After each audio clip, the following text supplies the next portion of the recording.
The world we inhabit is not as free, or certain, or safe as you might think. The things that you believe to be unassailably evident are little more than shadows dancing behind a curtain, a masquerade crafted and dutifully upheld by an organization known as the Foundation.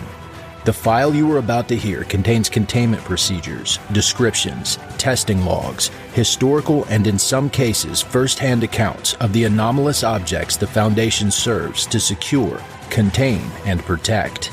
Its contents have been thoroughly scrutinized by the Ethics Committee and approved by the O5 Council for release to trusted associates of the Foundation.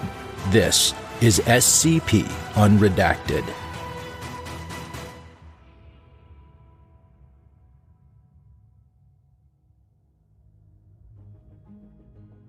They came from beyond the world, from over the world, from under the world. They came from inside the stars and from behind the rain. They came from the known lands and they came from the secret places of old. The vast ones who drank the nebula, the small ones who didn't care what happened beyond the banks of their rivers, the ones who bathed in the light and the ones who watched from the shadows, the ones who loved us and the ones who forgot about us, the ones who hate us now and the ones who love us still. The ones who sang with the rats and the ones who swam with the leviathans. They came from far and near. They came one and all. They came to the end of the world. The machine labeled SCP-5720 put the last finishing touches on the final model planet in its most recent solar array. It trained its claw upward, as if looking once more, wistfully, to the stars. SCP-5720 had no name. No thoughts the way humans would account for thoughts, and certainly no internal mechanism for vision. But you would have to say that it could see nonetheless, for what else could you call what it did when it directed its mechanical parts toward the sky? Either way, this time, SCP-5720 saw something different. Something prowling between the beautiful orbs and masses of color. Something looking towards Earth, looking back toward SCP-5720. A sea of glimmering eyes. Words formed in the not mind of SCP-5720. Today is the day your prayers will be answered. A long moment passed, and then a single other word formed in the not mind of SCP-5720 and vibrated there for a long time. Awaken. And so it did. What appeared to be a vast wall of fur approached Earth, sank through the sky, and landed on the ground, to find everything it had loved gone. Her fellow gods were on their way, but as always she had arrived first, a mother, eager to be reunited at long last with her children, now that the time of the end had come. She had been gone for thousands and thousands of years. She had gone as her children had first looked to the stars, and it was then that she had known that they would be all right. And now there was no trace of them. Their beautiful webbed cities, their songs that had filled the planet with joy, their vast works of art to stun even a god's eye, gone, all gone. All that remained were their bones, and living on top of them, the hairless apes they had once kept in zoos with the other animals, now risen to dominate the planet. And they didn't even remember her children. They moved through their lives like ants, building their wooden and metal hives over the graves of her greatest loves. This was sacred ground they defiled, and they didn't know or care. Urin raised her head to the sky and cried a rending wail of anguish. She mourned for a long time, a noise heard on high, her wails causing earthquakes and tsunamis across the planet, weeping for her children. She didn't quell her sorrow. The only things left to die from her pain were the furless apes. This was to be a time of joy, but there was only sorrow left. She would not be comforted, for her children were no more. And then, she felt something, the tiniest glimmer in her mind, and she felt hope. Urin called out for her children, the creatures that she now knew, the furless apes, called a sea of derogatory names, the least insulting of which was SCP-1000. Her children answered. The entity awoke with a start, not knowing where it was or, on reflection, who it was. All it knew was that the time had come. It rose from its grave, shattering a mountain as it did so, and hurled itself into the atmosphere, trying to get its bearings. The entity gazed across the world. Everything was different. Humans, they were everywhere. not just scattered here and there across the great expanses, but living in massive villages, villages the likes of which the entity had never seen. Not that it was complaining. Humans had fed it well with their worship and blood sacrifice in the olden days. Now that there were so many more humans, why, the entity would certainly soon be satiated beyond compare. This was fortunate, because it had been asleep a very long time, and was very hungry. The entity cast about for a place of power, and found far too many, far more than there had ever been before. It didn't understand what to make of this knowledge, but again, it didn't complain.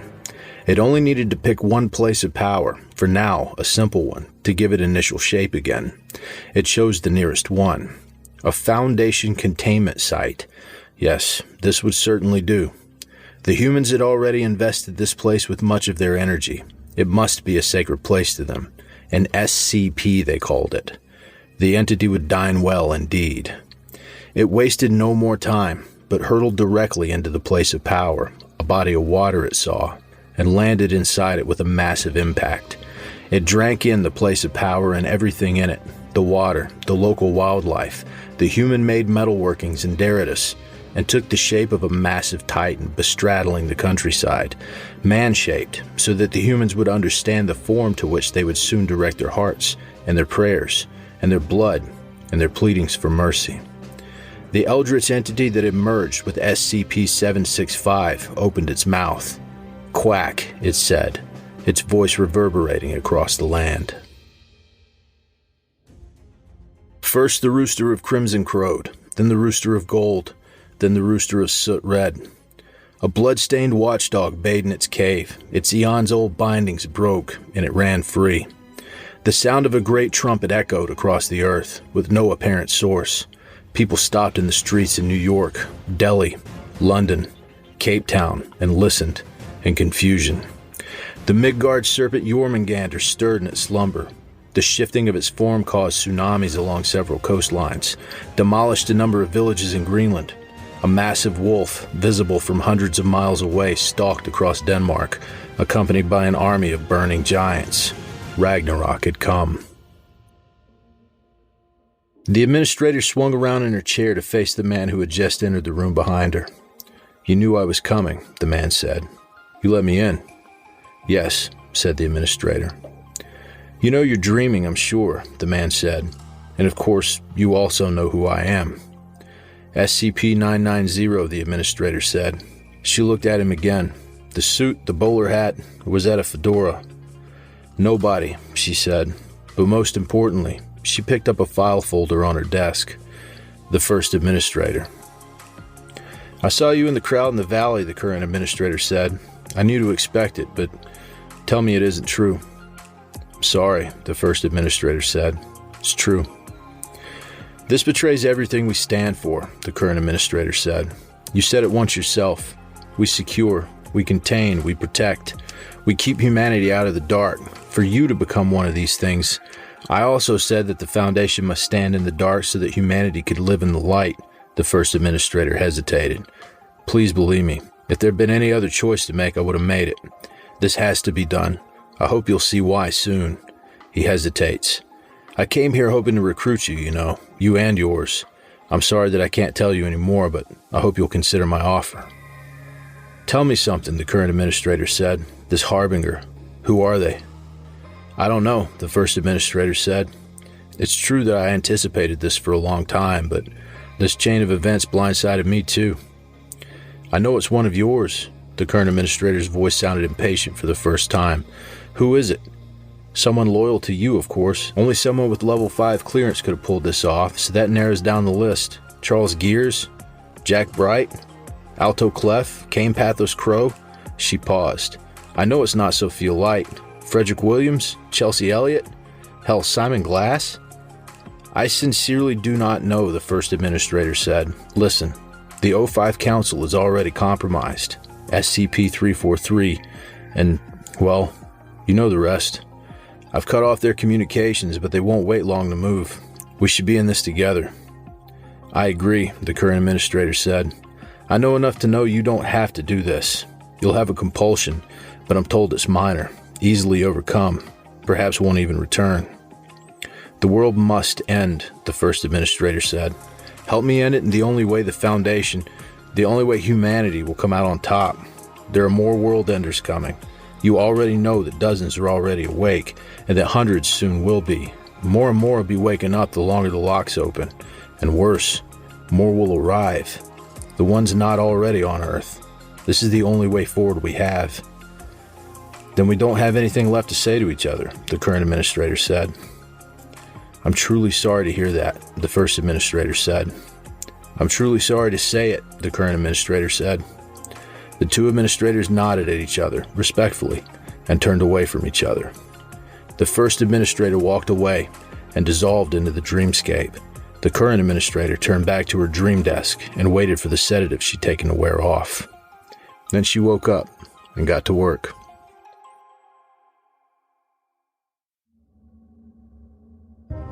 Thank you for listening to this podcast. If you like what you hear, follow the link in the description to patreon.com/scpunredacted and help support me by becoming a patron for as little as $3 a month.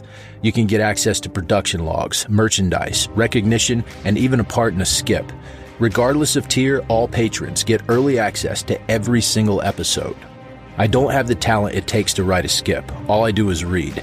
Original authors make this podcast possible, so credit to the original author. Their link's in the description. Show them some love as well. Consider becoming a member of the SCP Wiki. Upvote their work and maybe write a skip of your own. Maybe I'll read it here someday. You never know if you never try. The content of this podcast and content relating to the SCP Foundation, including the SCP Foundation logo, is licensed under Creative Commons Share-alike 3.0, and all concepts originate from scpwiki.com and its authors. This recording, being derived from this content, is hereby also released under Creative Commons Share-alike 3.0.